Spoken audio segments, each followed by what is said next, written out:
Welcome. Good evening. My name is Lucy Gray, and I'm the co-founder of the Global Education Conference. And tonight we are welcoming Lisa Petro again and friends in a webinar entitled Challenges and Strategies in Global Education. We're going to be discussing your conundrums and that sort of thing tonight, and we're happy to have you here during this webinar. A couple things that we want to remind you about. The Global Education Conference Network is a network of 23,000 educators interested in global collaboration. If you want to receive our newsletters and other information about events, you might want to go to globaleducationconference.com and join our community. We also have a new website where we're listing events that we're doing in addition to the conference, and that is globaledevents.com. We hope that you will visit us at these sites and get some information. This is Know My World's website, knowmyworld.org. Know My World is a global education resource that coaches teachers in digital shared learning experiences with classrooms all over the globe. Through social, emotional, cultural, and academic learning, Know My World offers a variety of programs and professional development opportunities to bring global education to your community. So before I turn this over to Lisa, we traditionally give everybody control of the whiteboard for a few minutes, and we ask you to use the tools to the left of the whiteboard to indicate where you are today. Click on the tool that looks like a star, and then click on your location on the map. I'm in Chicago, Illinois, or actually to be more precise, I'm in Northbrook, Illinois. And you can tell us your exact location in the chat if you want to, and what the weather is like. It's spring here in Northbrook, and but it's a very chilly 35 degrees Fahrenheit. Looks like we have somebody in Mexico. We've got somebody in the Northeast. We've got somebody. We've got Molly from Williamstown, Massachusetts, who I've met in person. Great to see you here, Molly. And we have my friend Jerome in California, who's not putting him. Jerome, you need to put yourself on the map. And we've got Sarah in New Jersey, and Michael in Texas. Welcome. And we've got Vermont. All right. Anybody else? Do we have anybody from outside the U.S.? We need somebody to make us truly global. We've got Shane in Washington, D.C., and we've got Heba in Jordan. All right, Heba, you're making us truly global tonight. Thank you for coming, Heba. All right, you can also introduce yourselves in the chat and get to know one another and let us know what you do. We're happy to have you here, and we're going to have a great evening of fellowship and conversation with this webinar. So I also want to take a moment to thank our supporters that make these events possible. We encourage you to browse some of these websites and find resources to enhance your teaching. VIS International Education, TES, of course us, the Global Education Conference, Know My World, and the Learning Revolution Project. So without further ado, I'm going to turn this over to Lisa so she can get things started, and then let me know if you need any help, Lisa, and I will be monitoring the chat for any questions and that sort of thing. Thanks for coming, everyone, tonight, and we're looking forward to this. Thank you so much, Lucy. I'm super excited to be here again on our third session of the Global Ed TV series. And tonight is a really interesting evening because we're talking about challenges and strategies inside of global education. So often we get very excited and enthusiastic about the power and the impact behind global education and global competence. But there are many challenges and many concerns and obstacles that can really deter us or stand in our way from being effective when we're integrating these concepts into curriculum. So I'm pleased this evening to have three very special guests sharing about their experiences from three very different standpoints. So first we'll have Sarah Hatton here. Now, Sarah actually will be speaking a little bit on behalf of, she just transitioned position. She'll be speaking on behalf of an administrative position she held with the Boys and Girls Club of the Sequoias in California. But Sarah, congratulations. I know that you just transferred into the East Coast, and now you're working in Long Branch, New Jersey. From both perspectives, though, Sarah will be talking about the after-school component on community organizations in regards to challenges in implementing global ed. We also have with us tonight Shane Swift, who is a diploma program coordinator for IB in IB Parkdale High School in Maryland. And so she'll be able to speak from the position of high school and also diploma coordination. And then we'll also have joining us, not live unfortunately with time differences, but we have a great pre-recorded session from Dr. Natalie Leitão. She's from Perth, Australia, and she does education, research, and teacher training with One World Center there. And so we'll have the perspective of a teacher, trainer, and a researcher inside of global education. So it's a very diverse and exciting evening. So just to briefly think about and review, in our two previous sessions, we looked at what global competence and global education actually is, and also the kinds of actions that really are effective inside of that. So thinking about that, what are those goals? What are those primary goals that we're looking to reach with our students in integrating and implementing global ed? So a couple of things. We have Dr. Bill Howe and Dr. Penelope Lisi's definition of global competence here, looking to create students who are able to think, act, and feel in ways that are respectful of diversity. We also want to develop knowledge and skills in students to investigate the world, weigh perspectives, communicate ideas, and take action.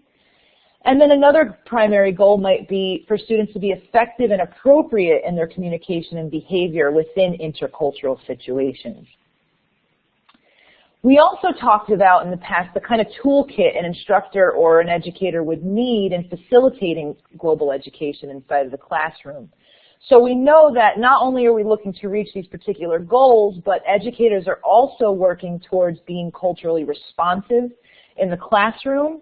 So being aware of the various cultural identities and perspectives that exist within our students and making sure that we're reaching those students to teach them more effectively. We also know that educators are working on differentiated instruction. So there's a variety of instructional strategies and approaches inside of the content and the pedagogy to meet a diverse needs of their learning community.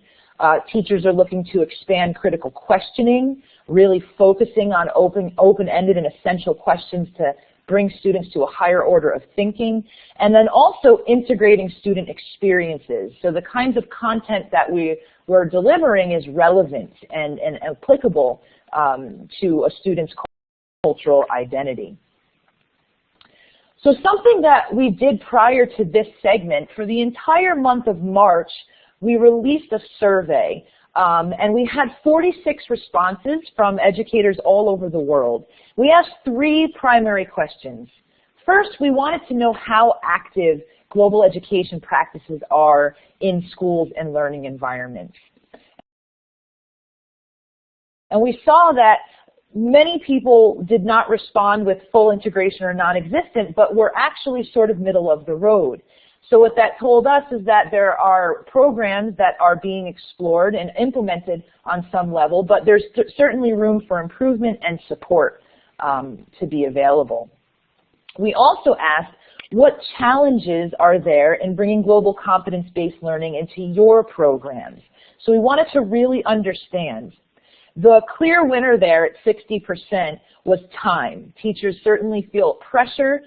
They feel that there's a lot of demands and expectations and that there's not enough time to integrate these kinds of competency areas or goals into their programs.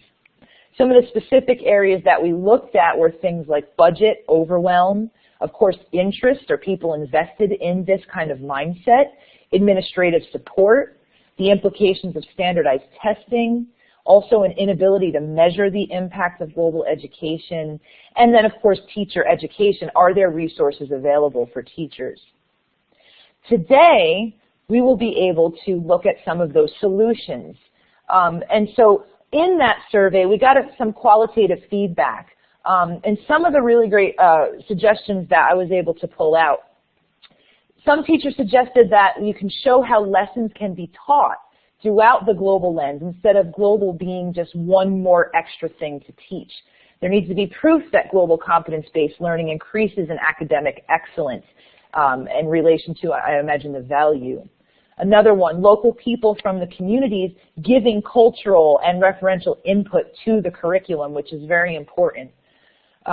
Also examples of how to integrate global education into the curriculum and how to partner with schools throughout the world so as to expand our interest. And then lastly, international NGOs should foresee programs in their own country for global education in order to make it easier to introduce this concept. And the concept needs to be introduced slowly and showing the benefits at the school level. So it also looks like within time, things like partnerships, technology, support, and the integration of various cultural perspectives is a big part of the solution. If you want to access the full results of that survey, there's a link here. I'll also post it in the chat, and it'll also be part of our resource page that we offer at the end of the seminar. But you can go into that document and see the full responses from all 46 educators that responded qualitatively.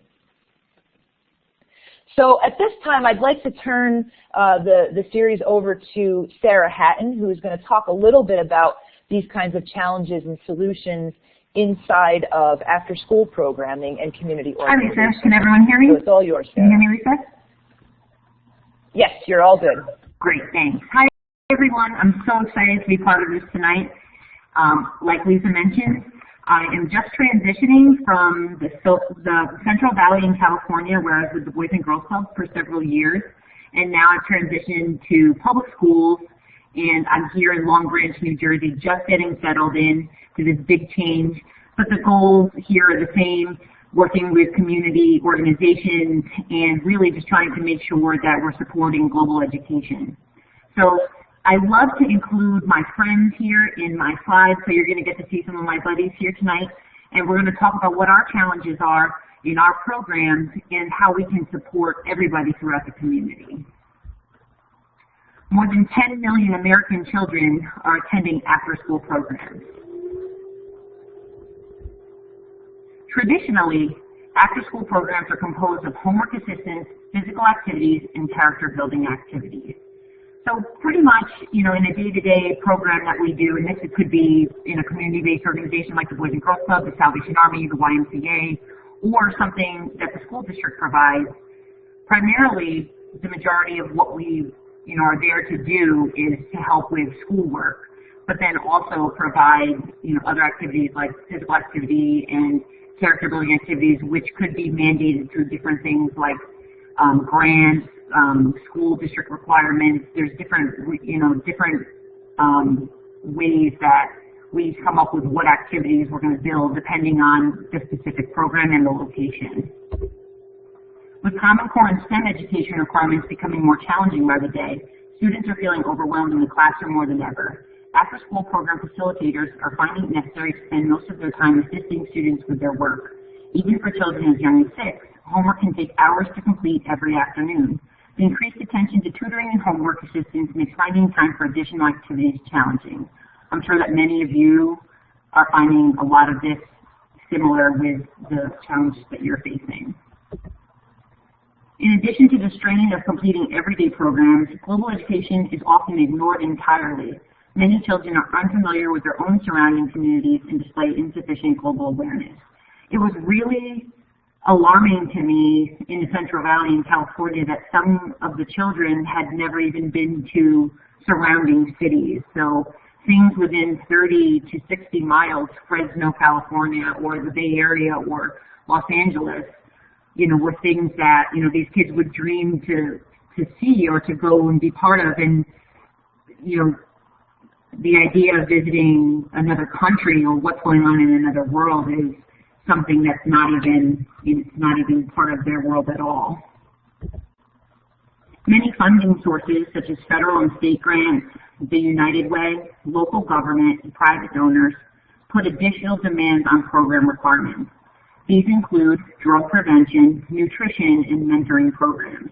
I wanted to take a minute just to highlight drug prevention, because for me, as a program administrator in California, that was extremely challenging for me. Drug abuse is the #1 cause of death in California. An estimated 3 million people are abusing illegal drugs there. Because the war on drugs requires so much attention, there's often strict grant requirements. Some of my programs were requiring me to do 20 hours a week of drug prevention in programs that operated 20 hours a week. So obviously, doing the math there, they're basically asking us to do drug prevention from the moment the kids walk in the door to the moment the kids leave. So that's very challenging. It's not really, it never seemed to be good for our students in any way or any capacity. They were very bored with it. It wasn't character building in any capacity. I mean, yes, they were well aware of drugs and the effects, but it just really wasn't, we didn't find it to be beneficial at all. But for some community-based organizations, you are on these strict guidelines with what you have to do depending on your funds. And a lot of it comes in through federal state grants, and a lot of it, depending on what's going on in your state, has to do with what, you know, the money that's allocated depending on, you know, the needs of the area. As an administrator, my most important job is finding quality program staff who are passionate about global education. Even with the most limited schedule, they will find time to make sure that youth are exposed to the world in a variety of ways. Training staff to incorporate global education into daily program is imperative. Different techniques include playing music from around the world, incorporating the issues that other countries are having when teaching drug prevention, and using global cuisine to satisfy the nutrition component of the program. Implementing required day-to-day programs can be fulfilled while still exposing youth to global education. So I feel like, you know, in what I was just discussing about drug prevention, it's really just taking what you have to do every day, the required things, and putting a spin on them. So, you know, for me, it got to the point where in order to meet the requirements and still keep an eye on, you know, global education is, you know, maybe we are discussing drug prevention, but we're discussing other countries and what's going on with drugs in other countries. And, you know, that may seem a little silly, but, you know, it's a way to kind of keep kids' minds open and, you know, knowing what, you know, is going on throughout the world. When a student is globally competent, it's possible to interact peacefully, respectfully, and productively with fellow human beings from diverse geographies. Many responses from the survey that Lisa was just discussing details the lack of interest for global education on the part of school administration. Often administrators see global education as competing with other educational purposes. Reconnecting these purposes can make education more relevant, engaging the imagination and energy of both students and teachers. I think that for me, it's a matter of exactly that, sparking the students' interest. And, you know, we're in a place right now where technology is going to be, you know, a place that is really sparking your interest and connecting the students to things that, you know, we can connect them even through technology to things that, you know, promote an interest in global education. In conclusion, use community-based organizations such as nonprofits, after-school programs, and summer day camps as a support to any global education programs you might have. Oftentimes, they are looking for ideas and support for programs that they are running as well. Hire program staff who are passionate for global education and share a similar vision. Finally, to incorporate global education into everyday programming. That's all I have for you tonight. I want to thank you, and I was excited to use my slides with some of my friends. They're all from the Central Valley. And thanks again for your time tonight, and I'm going to turn it back over to Lisa. Thanks, Sarah. That was great. And I'm wondering, too, at the end of this session, we'll have a little space for some questions, and I see some really great comments coming up in the chat box. So, Sarah, maybe when we get to that point, we can talk about some creative ways that you were able to really develop that motivation and interest. Maybe you could give us a specific example of a program that you did that was effective and supported by not only the administration, but also included the motivation and the interest of the students who are experiencing some real external implications and pressures outside of the program. So what I would like to do at this point then is turn it over to our next guest. That'll be Shane Swift from IB Parkdale in Maryland. So Shane, it's all yours.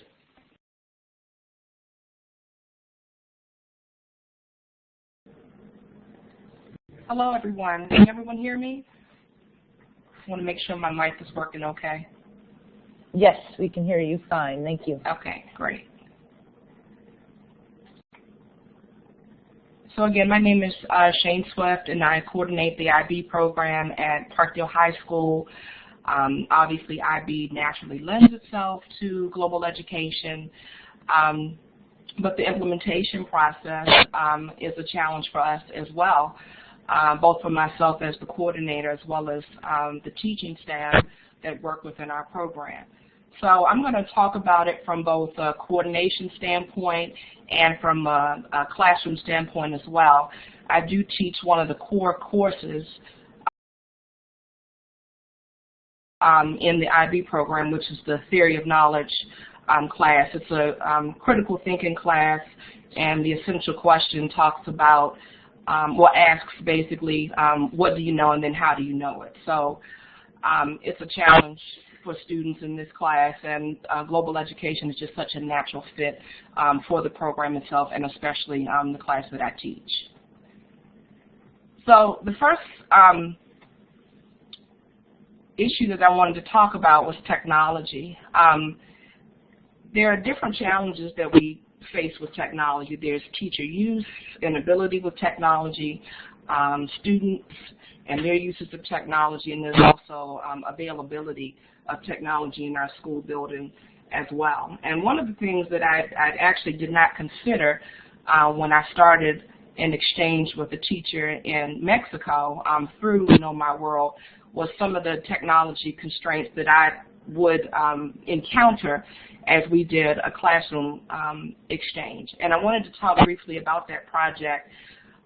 Once I became the coordinator at Parkdale, I was finding that we weren't unifying around any particular theme or content. We all use the approaches to teaching and learning, but we adopted a theme based around homelessness, hunger, and poverty, and we were finding that that particular topic lends itself to all the different content areas. So we offer French and History of Americas and biology and all these different classes within the IB program. The homelessness, hunger, and poverty touches all of those different subjects. So through the Know My World exchange, Lisa actually was our initial facilitator, who kind of helped us build a project. And I'll talk about it as we talk about some of the constraints. But one of the first constraints that I didn't think of as someone who's in a large school district was domain constraints. So all of my students have email addresses through our district, but are not able to communicate outside that particular domain. And that was just something I hadn't thought about when starting a project with Alicia in Mexico. So obviously working with your technology person in your building is a great person to work with, but that person sometimes is super busy. So I was finding my own ways to circumnavigate technology problems. One thing that I started with was actually a G+ community with my colleague in Mexico, and we there's an option to make the G+ community both public or private. I made it a public community and invited Alicia's students and my students into the G+ community, and there our students were able to communicate with one another without the technology constraints. And what was great about that was it didn't require that they all be on at the same time, that they could speak asynchronously through the G+ community. I noticed that from the survey there were some issues with admin support. What I would just do is just drop the administrator into the G+ community as well. So my principal was invited to chime into the community. Lisa was a part of our community. Alicia's principal in Mexico was a part of the community. So it was the responsibility of the administrator to represent themselves as the head of school in the community and introduce themselves to the partnering classroom in the other country.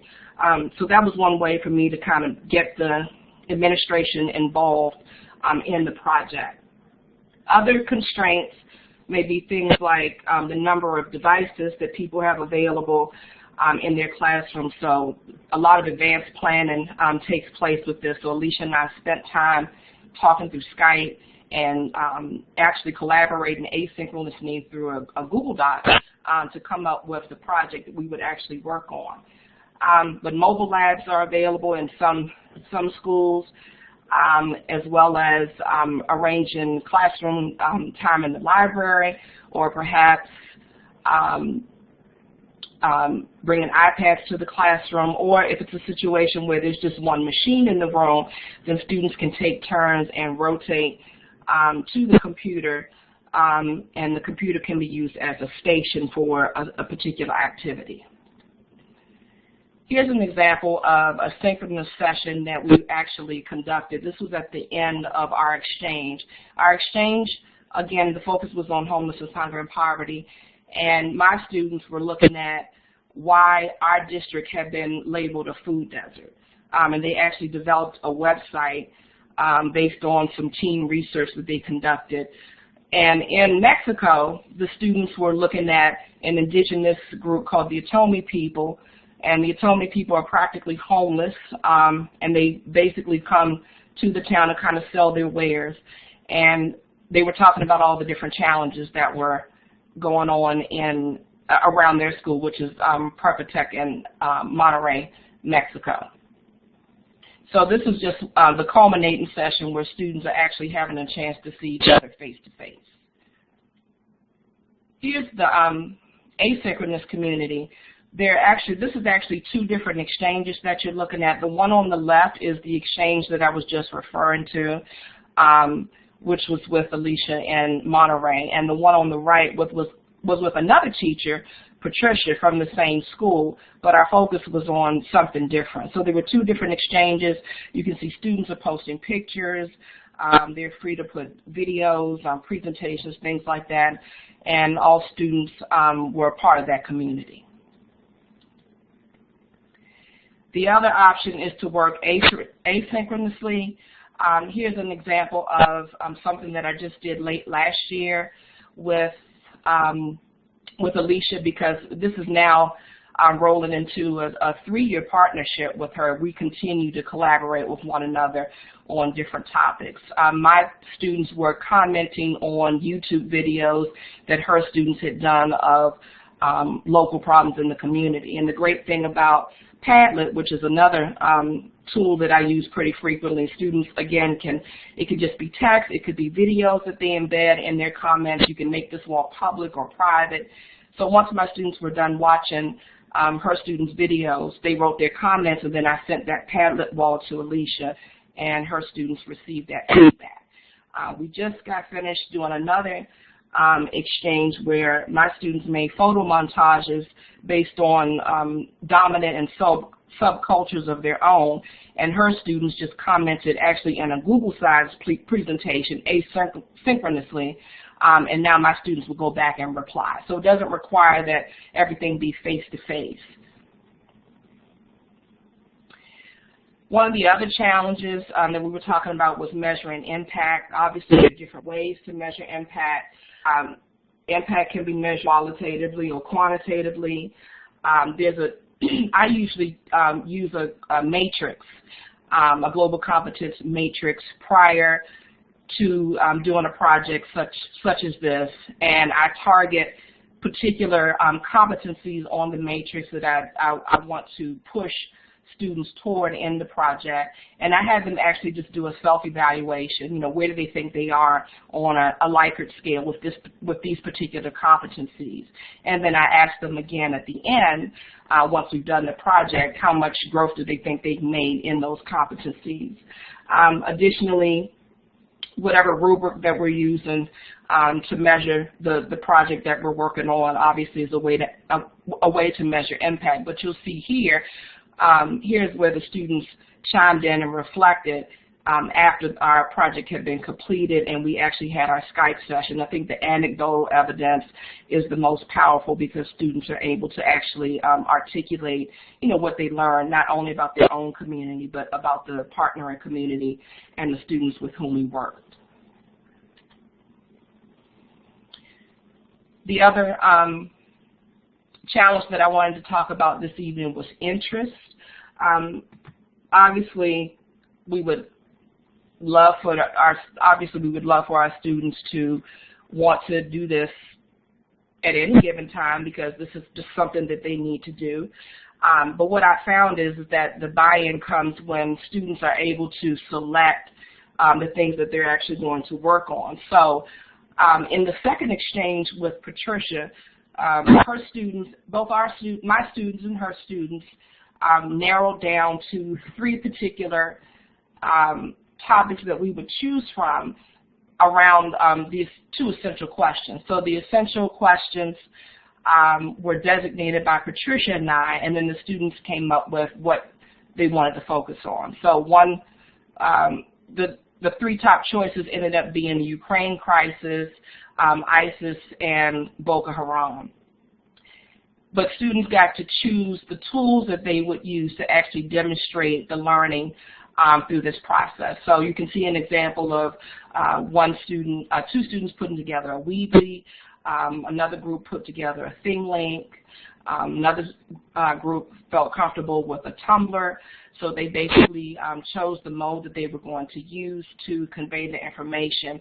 And then these items were actually hyperlinked into the G+ community, and her students were able to comment, as well as her students' presentations were hyperlinked as well, and they were able to comment back and forth.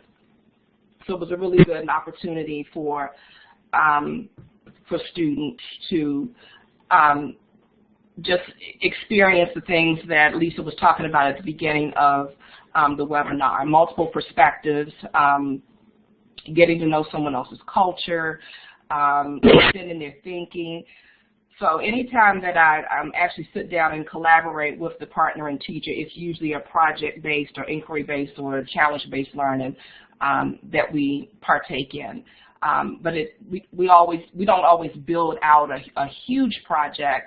And in terms of time, because I noticed that was the big challenge, and that is a big challenge, especially because I teach an assessed course, I'm finding that I pick strategic times to do these projects. So earlier in the school year, when I'm not pressed to work on assessments and things like that, those are the times that I'm finding are natural times to work on it, or it could be in the very latter part of the school year. Once assessments are completed, that's a great time to build in an exchange. And there are a lot of different places that students can visit to seek resources, to kind of generate information.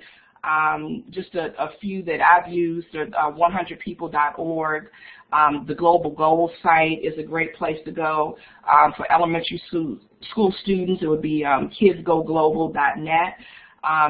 And the museum is always a great place to go, especially with their front pages in several different languages, a place where you can go for global thank you, Shane. That was excellent, and I really appreciate you diversifying and covering a wide variety of challenges. I mean, often we can, again, as you can see from the results, time being that big one, and administrative support being another one, and those are kind of those macro challenges. But it's really great to take into account some of those things we might not think of, like technology. So these were excellent examples of how we can create those breakthroughs and make some, adjustments, things that we can be empowered to really take on without while dealing with those macro challenges. So next I would like to share with you, again, a pre-recorded session from Dr. Natalie Leitão from Perth, Australia.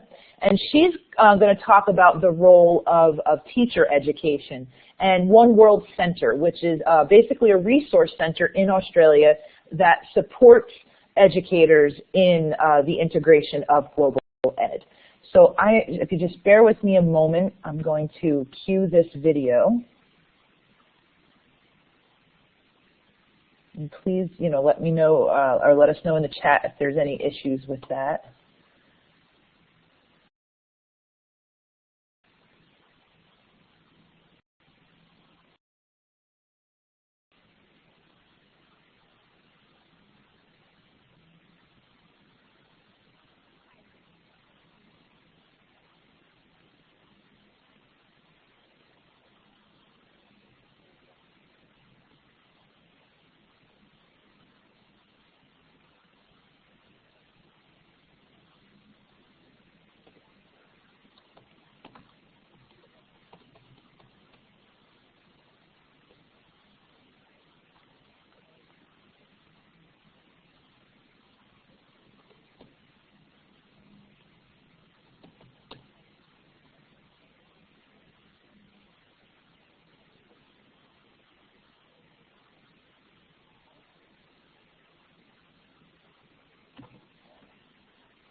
Excellent. Okay. Thank you. That was wonderful. And if there are any questions or comments for Dr. Leitão, I'd be more than happy to deliver them. And since you've all registered inside of this, you can either post your email in the chat and I can connect you directly, or use the email from your registration with your permission, of course. So please feel free to pass any of that along. It's interesting, and I just want to take a few minutes to allow for a few questions, but it's interesting, difficult questions often elicit complicated answers or complex answers, and there aren't any specific direct answers. There's a myriad of solutions and approaches to these kinds of challenges we're facing, whether it's administrative, whether it's time, technology, or resource. But one common theme that I've seen come through this webinar is collaboration. I mean, that's the biggest solution, is having a network, working with others, locating those resources, utilizing teams, and really supporting one another and sharing those best practices to be creative and finding solutions to those challenges. So we can just take a few minutes. If there's any burning questions, please post them in the chat for Shane or Sarah or myself. And I'll just take a minute to see if anything comes up.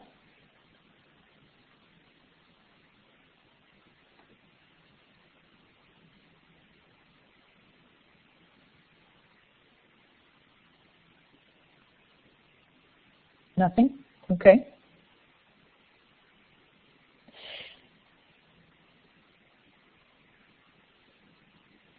Excellent. And Lucy, are we able to gather the links that are in this, that came up in this chat? Them and put them in the chat. Oh, if you want the ones that are mentioned in the chat, people need to go to the File menu, I believe it is.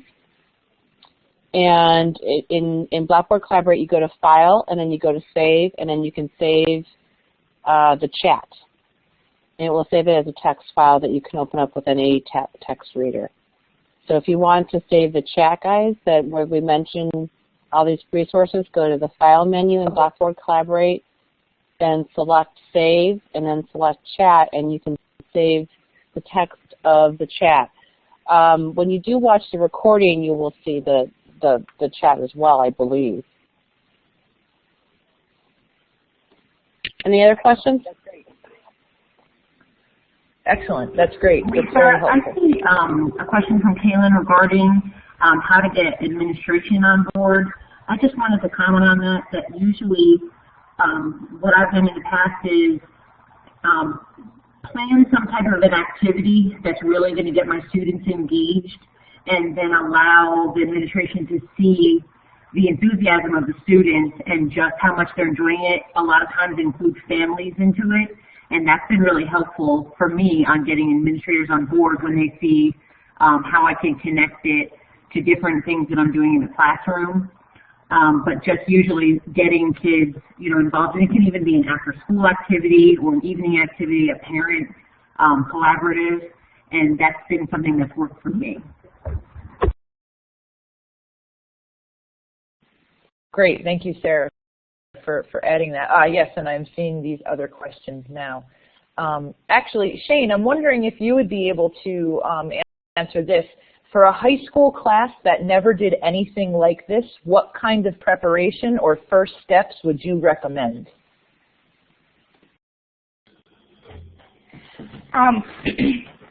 Actually, I think that if students can first start to think about challenges that exist in their own community, and then perhaps conduct some research about that particular issue within their community, but also connect it to another place that is experiencing similar issues. I would think that that would be a good first step before even venturing out and doing a collaboration, across a classroom in another country, or perhaps working with another teacher who has the same content area, or perhaps a different content area, to come up with some kind of project that could be integrated across maybe two content areas. And I usually start with one of my critical friends that I know is going to be enthusiastic and jump right on board with me. And just to piggyback on what Sarah was mentioning, if I have to drag the administrator kicking and screaming to the event, just them witnessing the enthusiasm of the students, the demos of learning, having the parents in the room to support the activity as well, definitely goes a long way. So it's more about showing them the benefit of it instead of just discussing it with them. Excellent. Thank you, Shane. Thank you very much. Well, unfortunately, we're limited on time, so in effort to just wrap it up and complete, and please, I encourage you, as Lucy mentioned, to go into the file and download the chat. There's a lot of great information inside of here. And I've also posted a link to a resource page that includes information, journals that you can read on the subject, of course, our guests' links and websites, and also organizations that you could contact and partner with that could support you in these various challenges. I always like to end these webinars with a call to action to really get you motivated and moving inside of what we talked about. So the call to action for today is what is one action you can do tomorrow to change the challenge you face in implementing global education in your learning community? It doesn't have to be a large step. It could be a small movement. And then what would be the direct result from this one action so that you could scaffold upon that? As I mentioned, there are resources for you available on the link that I posted previously. And I'll just turn it over to Lucy to wrap it up. Great. Thank you so much, Lisa and friends, for presenting tonight. That was really great. Lots of practical advice and resources for people to take back to their schools. Again, if you want to save the text chat as a text file, you can go up to the File menu at the top of your computer and go to Save, and then select Chat, and you can save the file directly to your device. We put lots of stuff in the chat, and again, you can go to the Global Ed TV website where Lisa has posted more links as well. I also want to take a time to remind you that Global Ed Leadership Week is coming up April 25th through 30th. We are hosting a face-to-face meeting at Edmodo, which some of you are coming to in person, and it will also be streamed online through YouTube. And you can go to globaledleadership.com for more details. We are also doing a 4-hour leadership conference on April 26th that will be in Blackboard Collaborate. And then finally, we have partner organizations that are doing leadership events all that week, and you'll find them listed on our website as well. So I hope that you'll all continue to join us in these discussions and help us push the global education agenda forward in education wherever you are in the world. And we're glad that you were able to join us tonight. We will also send out a link to this recording when it's posted so that you can review it if you would like as well. And finally, I believe we have a change in the date for our next one with Lisa, which will be in May. And Lisa, can you tell us the date and time again for the next one and what the topic will be? Absolutely. It'll be Thursday, May 5th, same time, 7 p.m. Eastern Daylight Time. And the topic for that will be collaboration. So we'll be looking at specific tools, steps, resources, organizations, and examples of how you can connect digitally and collaborate with other students and teachers all over the world. Great. We're looking forward to that. That's going to be awesome. So we have 2 more of these actually left before we conclude for the summer, or at least the U.S. summer. So I encourage you to join us for those. Thanks everyone for a great evening or morning wherever you are or whatever time of day it is. We'll talk to you soon. Bye-bye.